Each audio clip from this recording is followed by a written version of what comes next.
मन में बीत गई। हाँ रानी माँ कहिए दरवाजा पर से कोई बहन कहीं क्या नहीं आवाज लगल कई।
सुनने के लिए हमारे कान तरह सीख लिए 12 बरिस से। हाँ रानी माँ यह बरसों के बाद सोरी घर में बैसाल रही। एक दरवाजा से कोई बहन कहीं के आवाज लगा भैया चलखी। हाँ रानी माँ एक दरवाजा पर जो देखिया कि कोई रही मुसाफिर छे कि कोई हितवन समाज छे कि कोई मेहमान छे।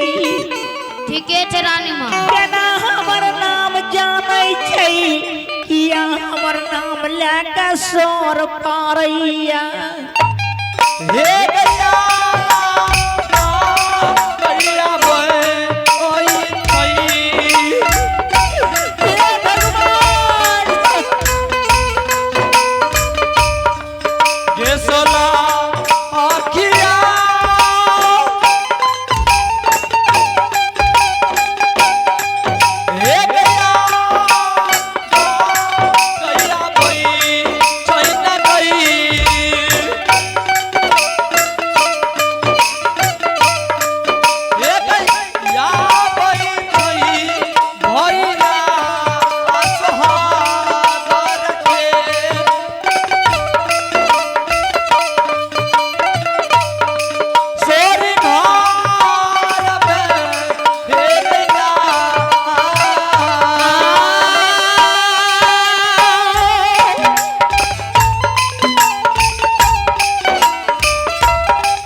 वर्ष के बाद ये सलखी दरवाजा पर बहन कही क्या आवाज लगा बैठे ये सलखी। ये घर में खा कि नहीं ये सलखी। हे बाबू आई दानी माँ दानी के नाम सुनियो और आइए पुरस्कार की ओर चलेंगे। आई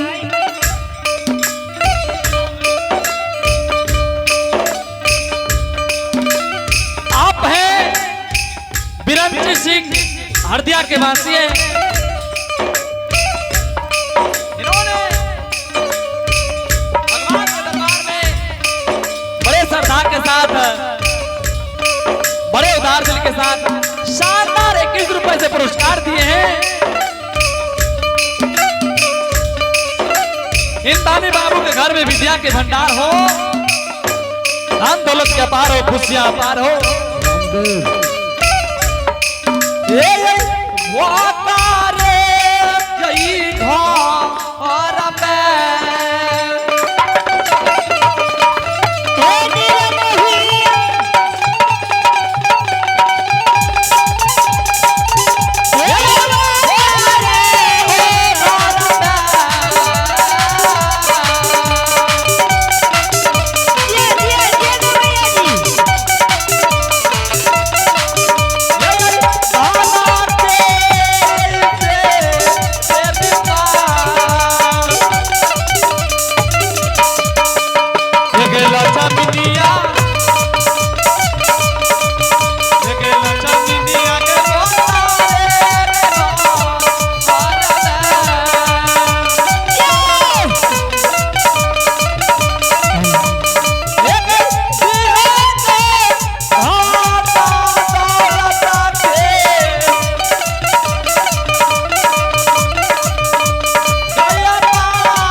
बहन बहन कई के दरवाजा से आवाज लगाबै छै गे सलखी हे गैया बैग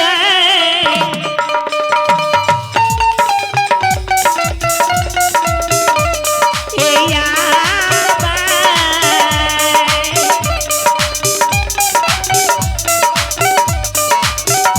हे गे सौराठी नवारिया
सलखी आज रानी माँ आई आए गोरा तो डलागी हे भगवान आए रुकी है करिया पर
में बीत गई।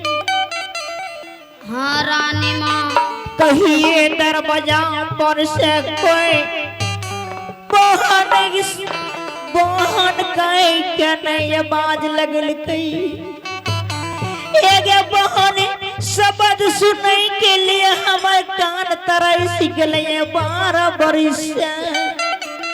हाँ रानी माँ या बरसों के बाद सोरी घर में बैसल रही एक दरवाजा से कोई बहन कहीं के आवाज लगा भैया चलखी।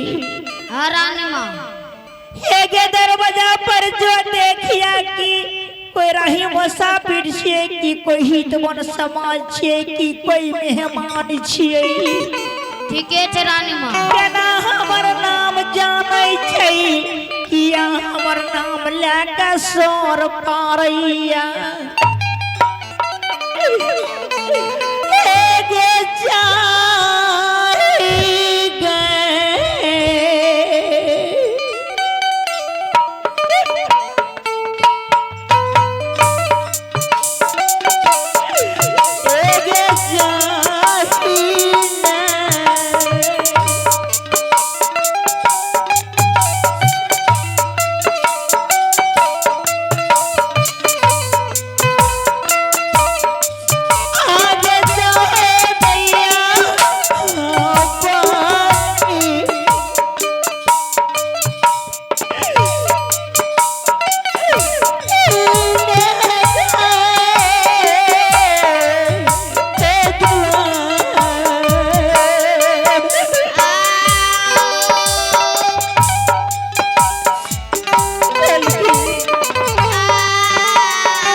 सखी हाँ रानी माँ जखनी से बहन से बात सुन लिया एगे हमर छाती फाटैया अगर हमरा चलै के सामर्थ रहती गे दौड़ के दरवाजा पर हमें देखे दिए कि के हमर नाम लई बला मनुष्य छियै।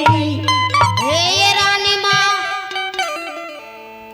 हमें जाइए देख के बच्चे के छियै सलखी देर किया लगबै छी जो भाग के जो दुआर पर बाबा हो चाली भेलै अरे बहिनी रे होई कौन बेटा रे आरे प्रेम के तलवार होई तो अरे प्रेम के जान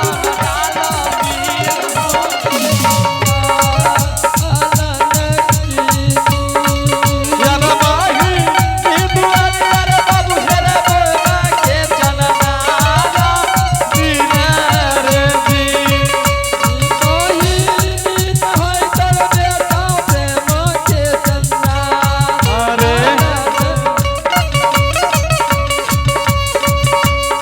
अरे बहिनी दुआरिया गोपी जाओ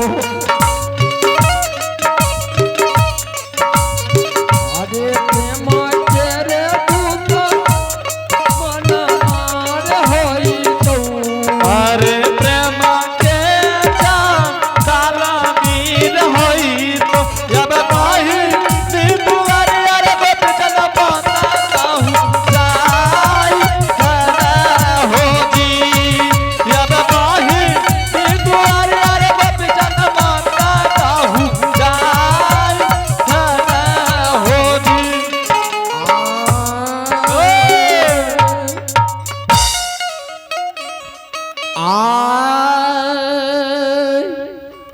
आरे घर में